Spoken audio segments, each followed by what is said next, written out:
Hello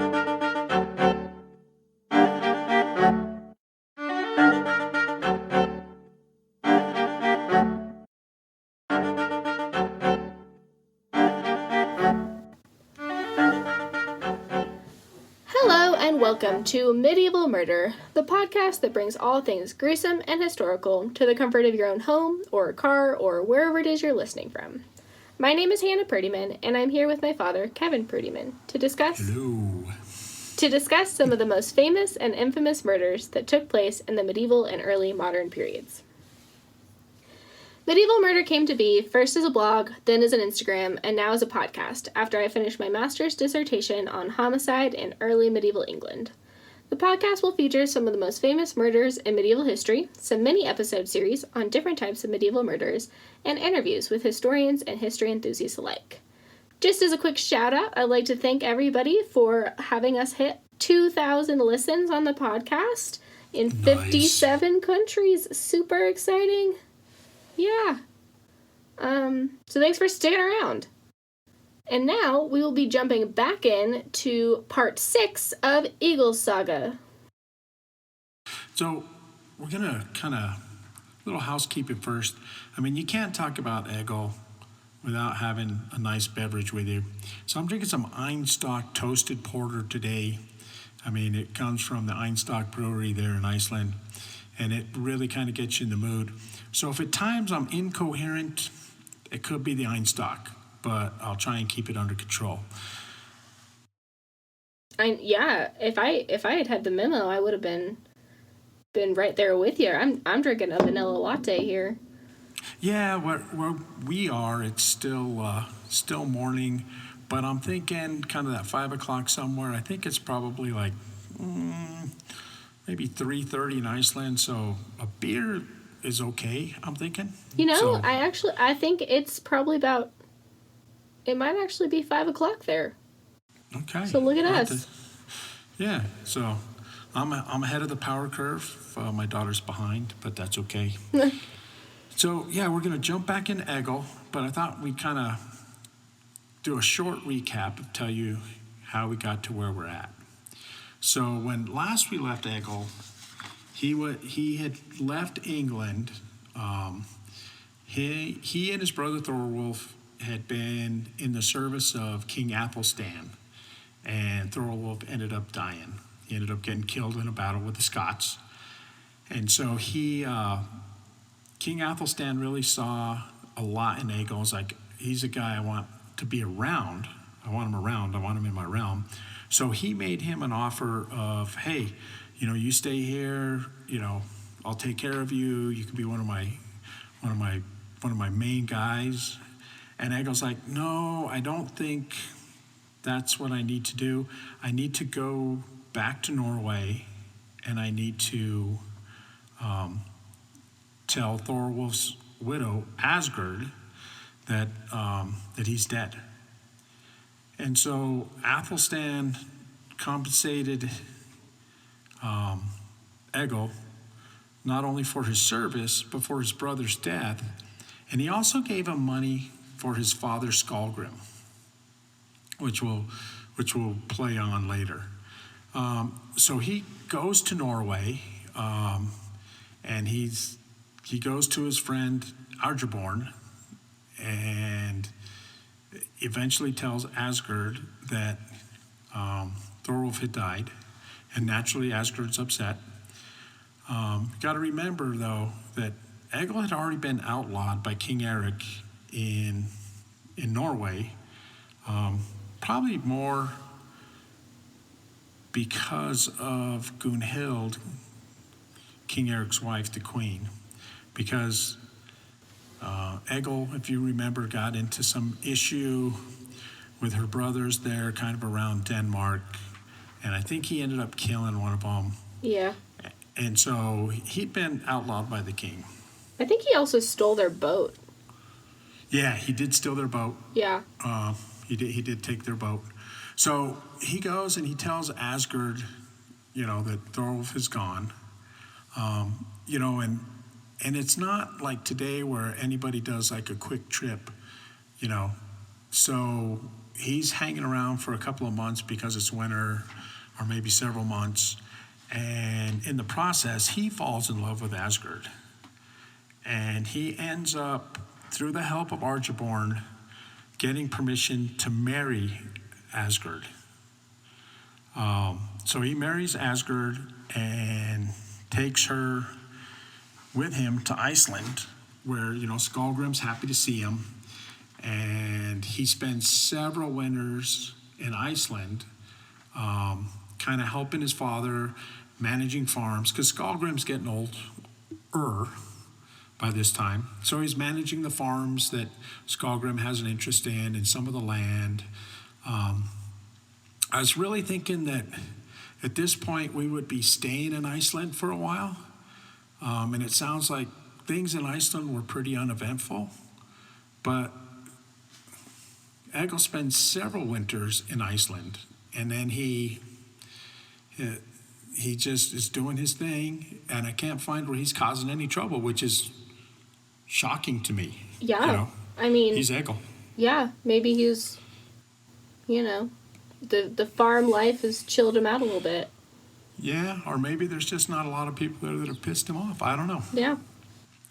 So anyway, to kind of understand our story today, Asgard is the daughter of Bjorn, a landowner, a wealthy landowner in Norway.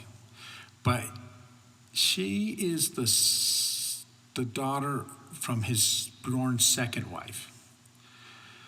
And so his first wife, Bjorn's first wife, Olaf, he had a daughter with her named Gunhild, not to be confused with Queen Gunhild, but she ends up marrying a guy named Berg.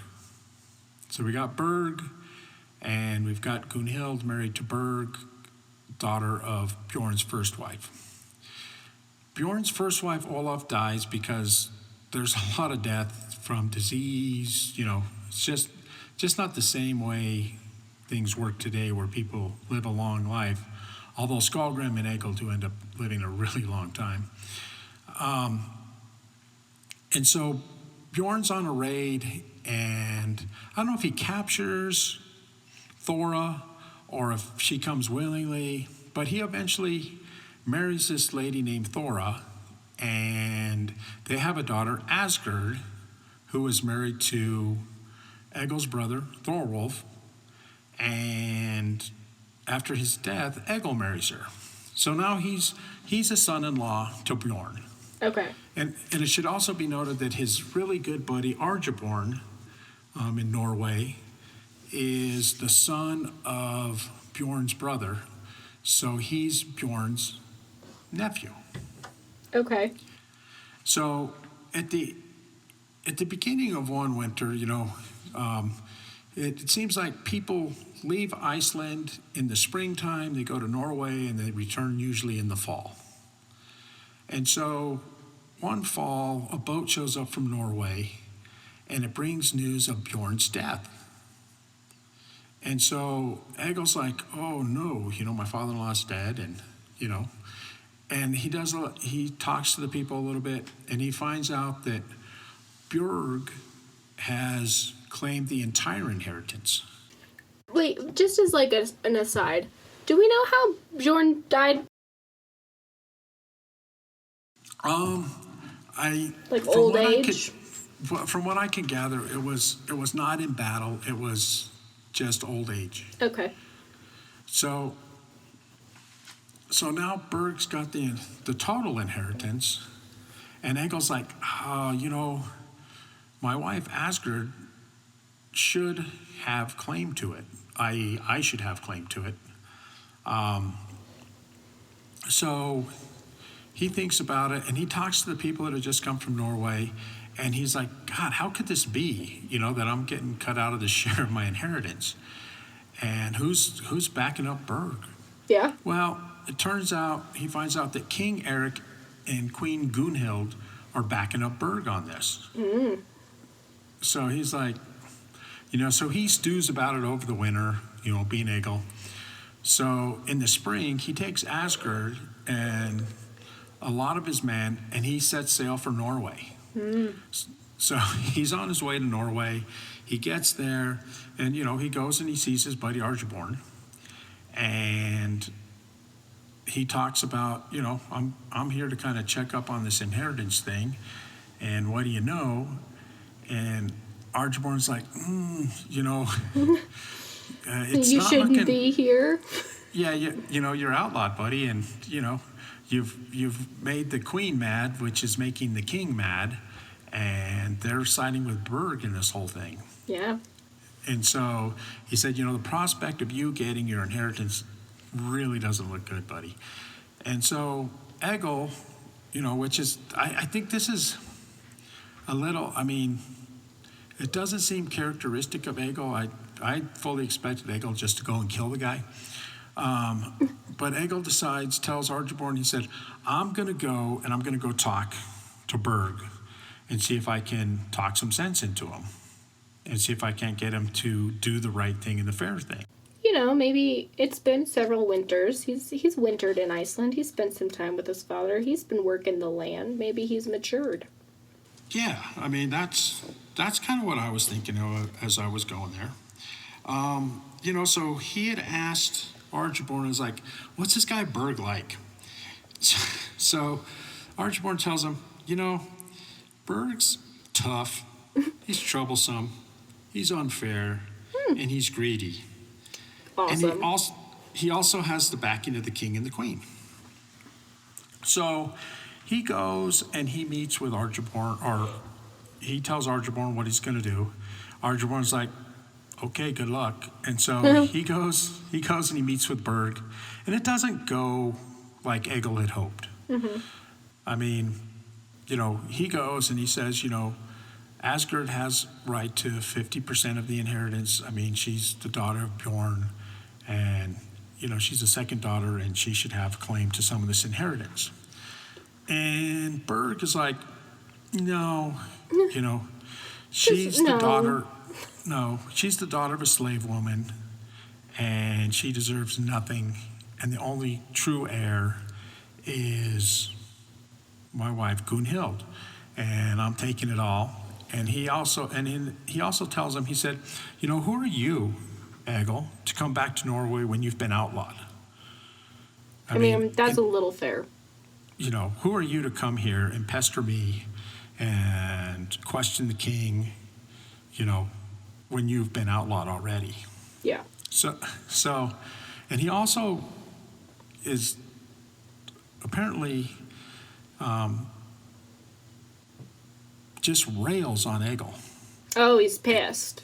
Yeah. Oh, and okay. So this isn't like a calm, cool, collected conversation. No. At the end of it, it sounds like there was like some very heated words, mostly directed at Egil, and Egil just takes it? Yeah, Egil just takes it. Wow. And he tells him, he said, you know what? He said, I'm going to take you to assembly, which is kind of like a court of lots where they all get together, and if they've got issues they want resolved, they'll get them resolved. But is that going to be presided over by King Eric and Queen Gunhild? No, not actually. So the way the assembly works is they'll go somewhere and they stake it out and they rope off this area. And that area is called the sanctuary. Okay. And so for this, it was the Gould Assembly. So for this, there was 36 guys, 12 from 3 different provinces that were going to rule over it. The king's there and the queen is there. But these 36 guys, they listen to both sides or whoever gives testimony, and they decide what's going to happen. Okay. So Egil tells him he's going to take him to assembly. And Berg is like, yeah, you could take me to assembly, but if I have my way, you won't leave in one piece.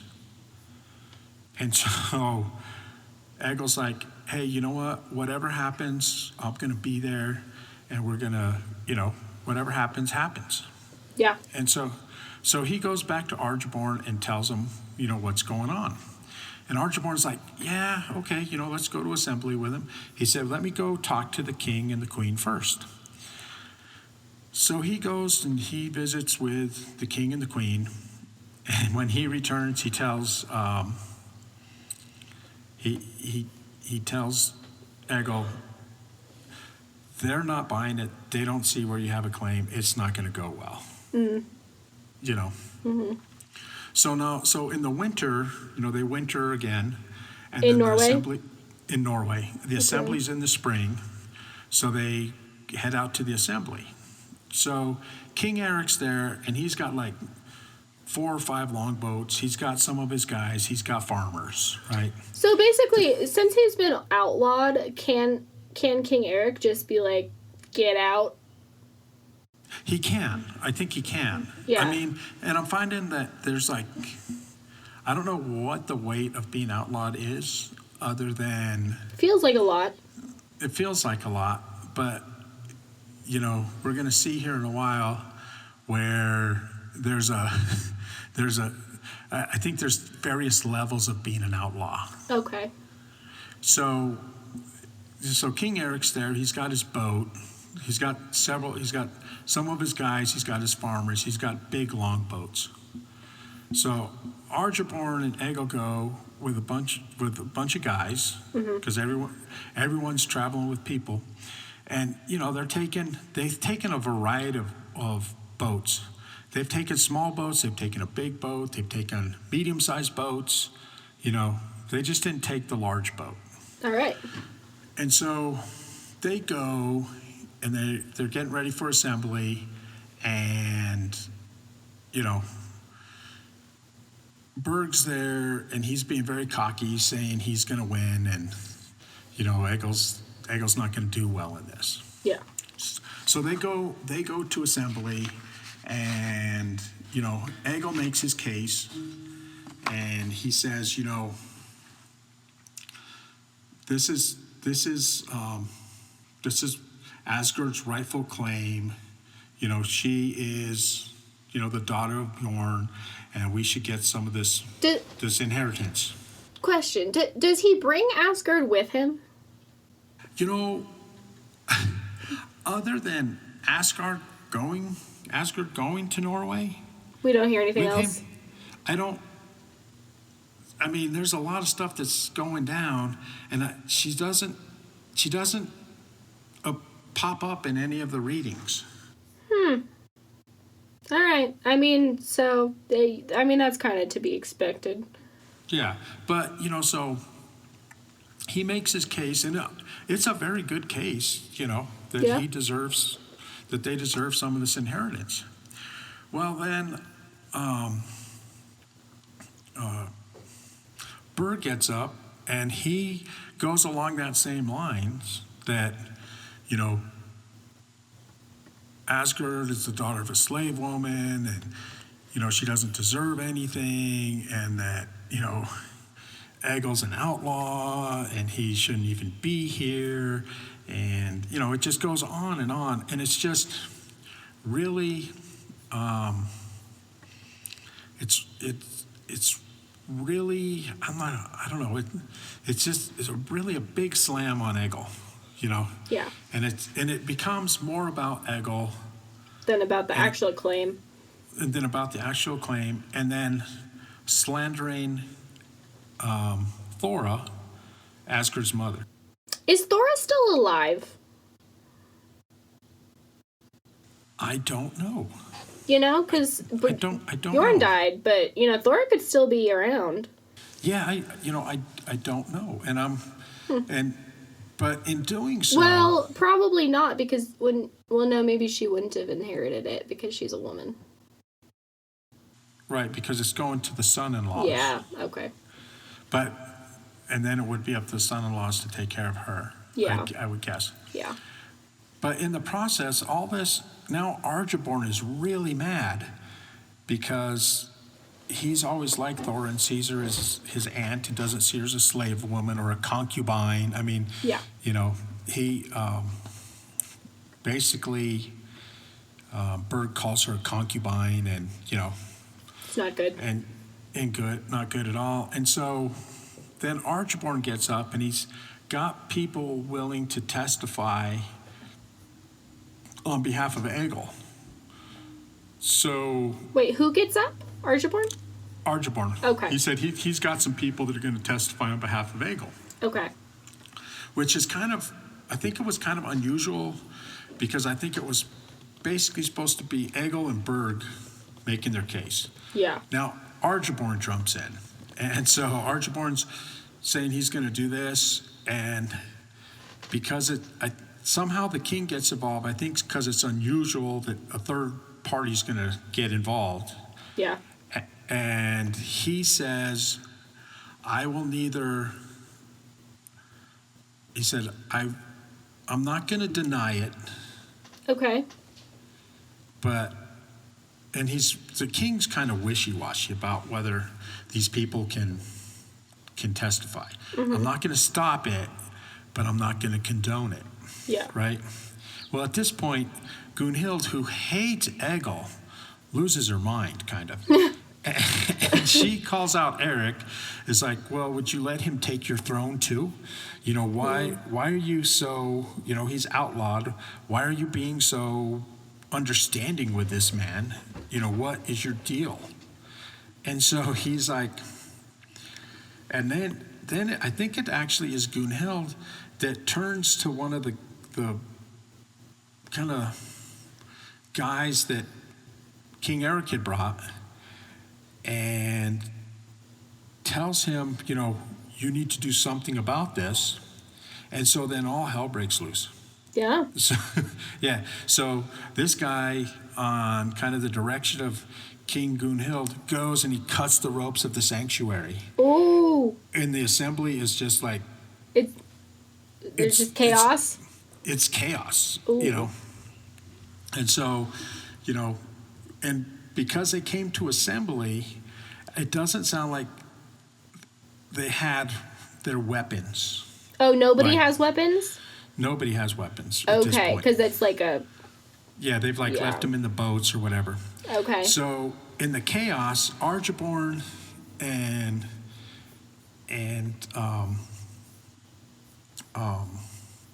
Egil, they're going back to their boats. But before they leave, Egil has to he berates the king. Oh. He just is like, you're kind of worthless. You're taking Egil too much. says this? Yeah, you're kind of worthless. You're taking too much direction from your life. I mean, basically just like calling him out. Wow. Everybody's calling out the king. Yeah, everyone's calling out the king, which I think kind of rightfully so. I mean, he seems a little wishy-washy. Yeah, he's letting everybody else rule for him, kind of. Yeah, so now Egil has kind of finally pushed the king too far. So Egil and Archibald are going down to their boats, trying to get out. And the king makes a proclamation that Egil is outlawed, and anybody is authorized to kill Egil with impunity, and there will be no repercussions for them if they find Egil and kill him. So we took outlaw to another level. Yeah, so that's what I was talking about. It's like I think there's various levels of outlaw. Yeah, so this one's the most intense, probably. Yeah. So now Egil's got the death sentence on his head.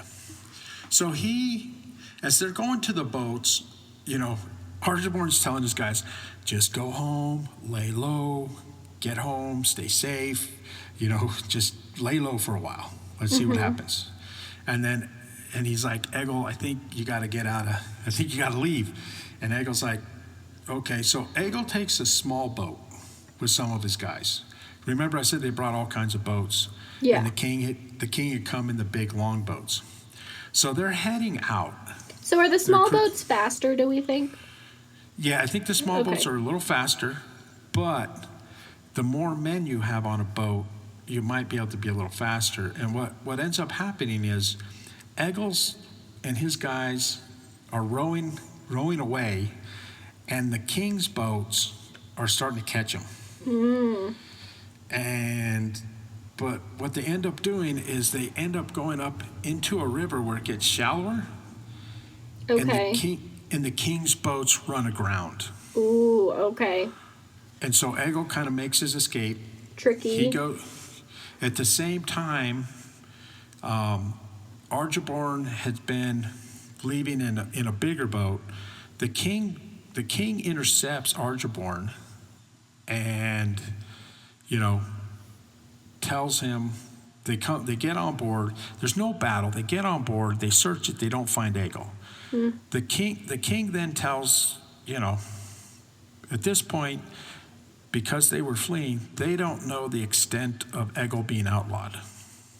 So the king tells Arjorborn that, he's like really outlawed. Kill him if you see him.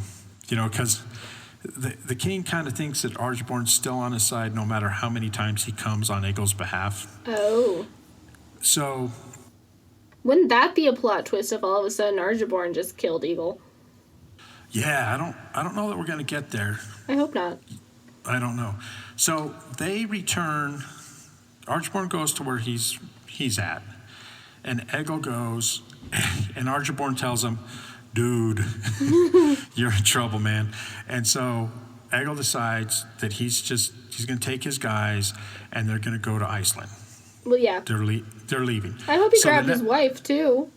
Yeah. Well, see, that's what I said. She just kind of like disappears, and I'm not sure exactly. So I don't know if like next saga, because I'm sorry guys, this thing is going to go on this could go on for years. It is a saga, but so Egil decides that he's leaving the next morning. Yeah, good plan. Right. So he leaves in the morning. He takes his guys, some boats, and he sets sail for Iceland. Well, the king has some spies, and they're fishermen and stuff, and they report back to King Eric that Egil set sail for Iceland. Okay. It is what it appears. So now, because he's just like outlawed, they're not going to like track him down. They're just going to let him go. Let him go. But if he shows back up in Norway, they're going to kill him. Yeah. So what happens next is, Egil set sail. There's a few days. Eric needs to go to Trondheim for something. Where's Trondheim? It's kind of, Trondheim is going to be north of there. Okay. And it's, I think his father, King Harold the Fairhair, is there. Okay. And he needs to make a journey up there. Okay. So he, it's been a few days, no one's seen Egil, so he's going to take off. In the meantime, Berg is like, "Oh man, this Egil dude, I think he's going to kill me, but he's gone, but I'm worried." So I forgot about Berg and the nonsense.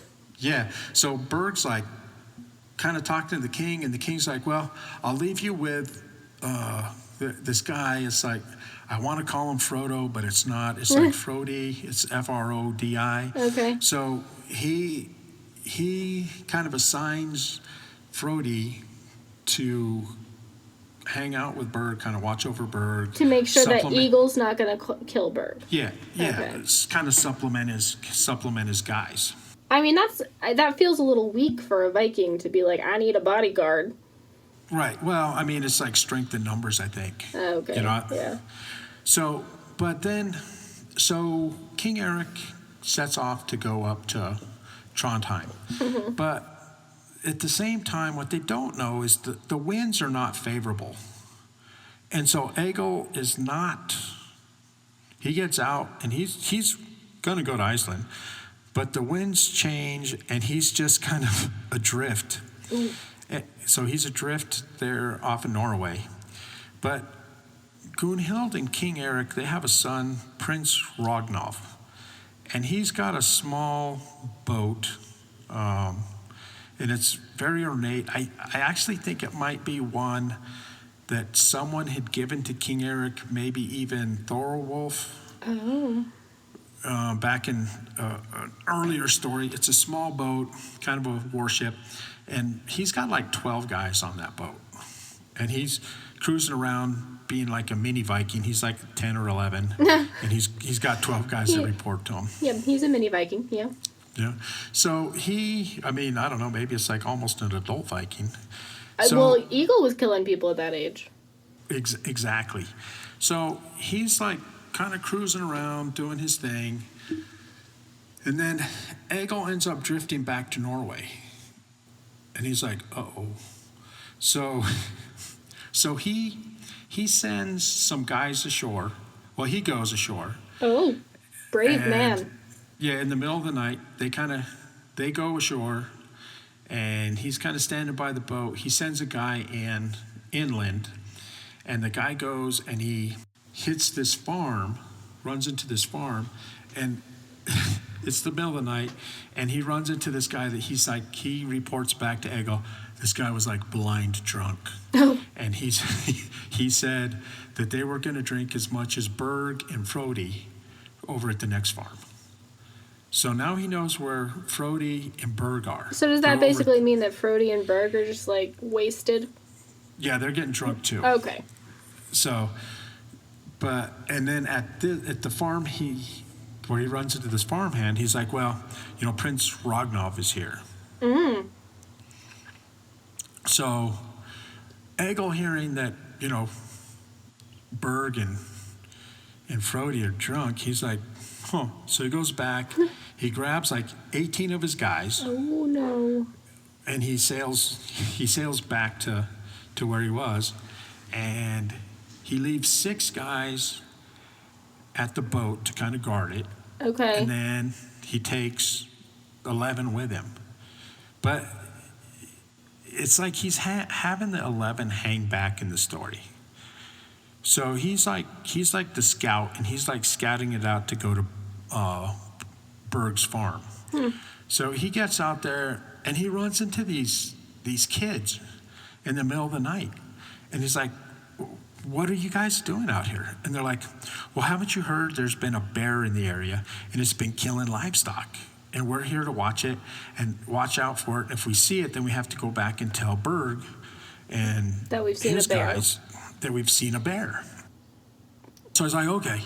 And so he goes, and they're like, hey, what are you doing out here? Because he's like all armored up and stuff. Yeah. And he said, well, I have heard of the bear, and I'm out here, and I'm wearing this for my protection. And he goes, and by the way, I saw the bear over here in these bushes.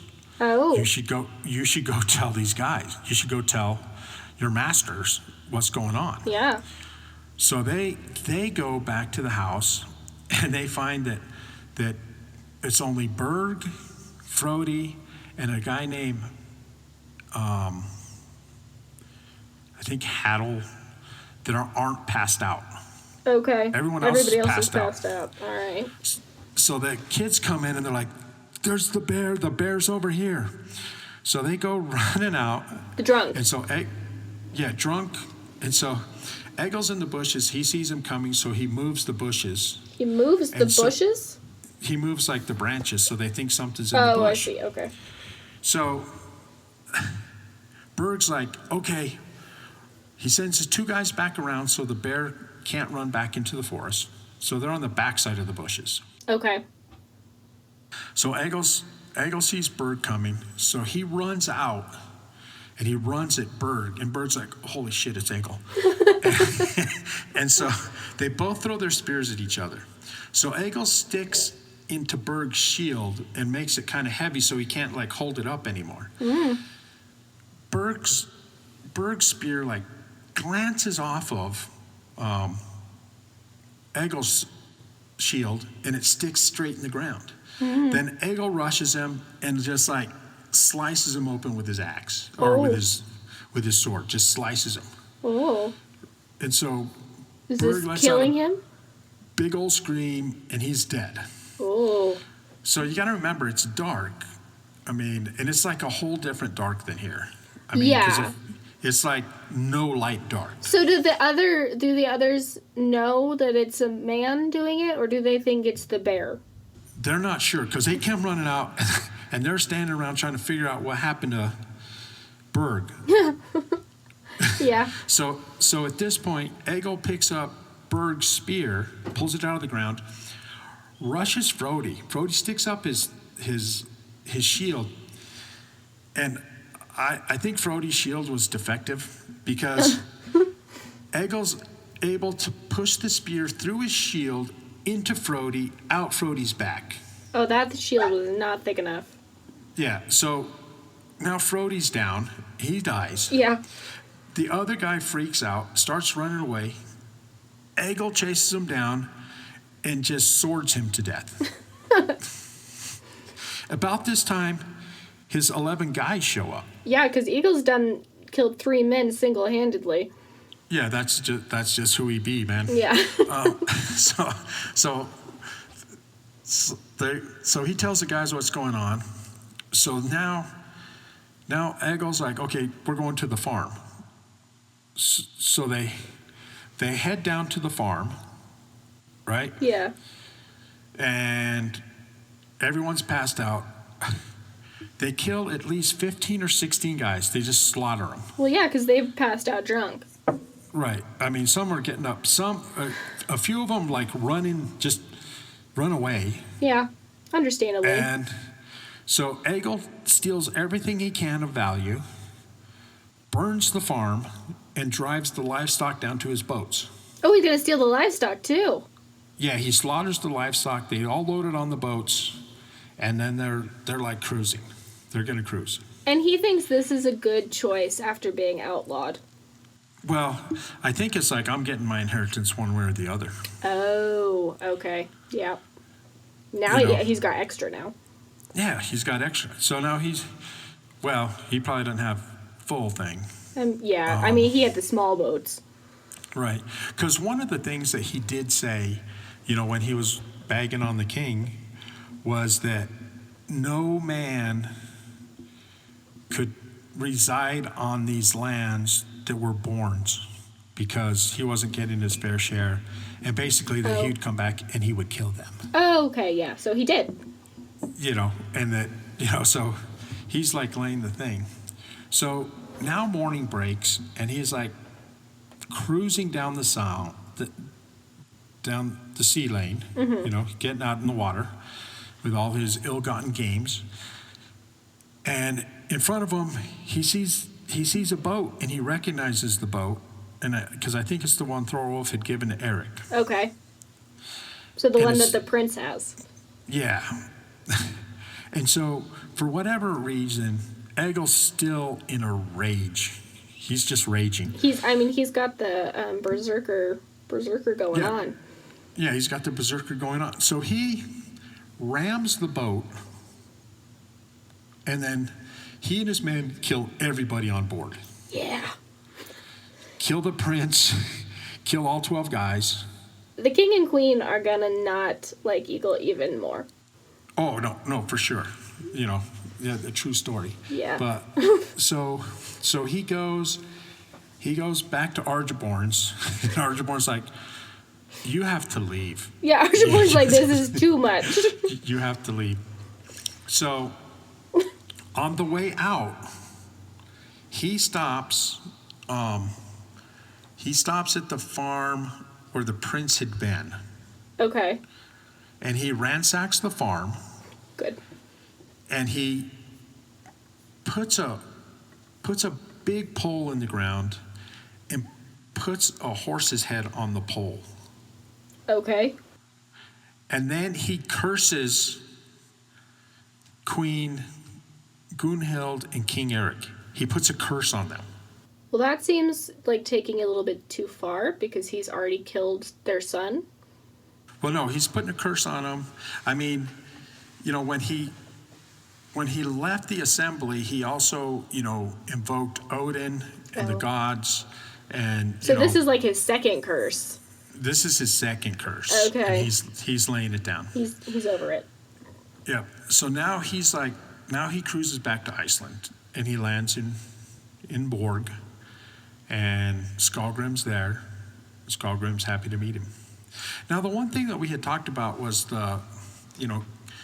Athelstan had compensated him. Yeah. And he had given him 2 things of silver and gold and whatnot. And one was for Skallgrim. One was for Skallgrim, and he never gave it up to Skallgrim. Yeah. So he returns to Iceland, and Skallgrim's there. They greet him, and he's there for time frames get really confusing there. So he's there, and one night Egil and some of his guys are going to a party or a feast at another person's farm. And he's getting ready to leave, and Skallgrim comes out, and he's talking to him, and he's like, and who knows how Skallgrim knows, he's like, hey, when are you going to give me the Plunder. money that the Athelstan had sent for me? And Egil's reply is basically, Never. You're doing well. You know, if I thought, you know, when you get to the point that you need it, I will give it to you. Right? So he rides off to the... Skallgrim just accepts that? Yeah, well, he rides off, and Skallgrim's like, So that night, Skallgrim goes out, takes a chest of silver, and I'm not sure if it's the one that was supposed to be his or if it was just his in general. Yeah. But he goes out and he buries this chest of silver, putting a huge capstone on it somewhere there near Borg. And then he returns and he dies. Weird. And how he dies is he's sitting up on the edge of his bed, and when Egil returns, there's a dead Skallgrim. Just sitting there. Just sitting there. And now he's like super stiff. And he's such a big man that they can't lift him up and get him out. So Egil has a couple of his guys bust a hole in the wall, and then like 4 or 5 of them lift him up and take him outside, and they do the Viking burial. Weird. And so that's kind of where we ended for today. We're gonna end it with a dead Skallgrim. A dead Skallgrim, a dead Berg, a dead Frodo, about a dead 15 Prince other dead Ragnvald. guys. Yeah, dead Prince Ragnvald and 12 other guys, and I mean, he just cannot get along with people. I don't know what the deal is. Egil really takes medieval murder to the max. He's a berserker. He is a berserker. He does go berserk from time to time. It does happen. Yeah, so I believe next time we might be back in Norway. Yeah, it sounds like eventually, or... Oh, actually, I do know where we're going to go. We're going to go to England for a little bit, and we're going to run into a lot of the same people. Okay, all right. Well, thank you for listening to Medieval Murder. If you have any listener questions, comments, or topic suggestions, please feel free to reach out via our Twitter account @MurderMedieval, our Instagram account @MedievalMurder, or via email at info.medievalmurder@gmail.com. And if any of you are interested in rocking some Medieval Murder merchandise, take a look at our website, medievalmurder.org. We're also looking into some different options for our merch. We're going to be coming out with some new merch options, probably using a different venue for that, but that's going to be a couple months in process. I got the original hat on today. Yeah. Wearing it. So tune in later for our next podcast, which will be our Halloween special. So keep your eyes peeled for that.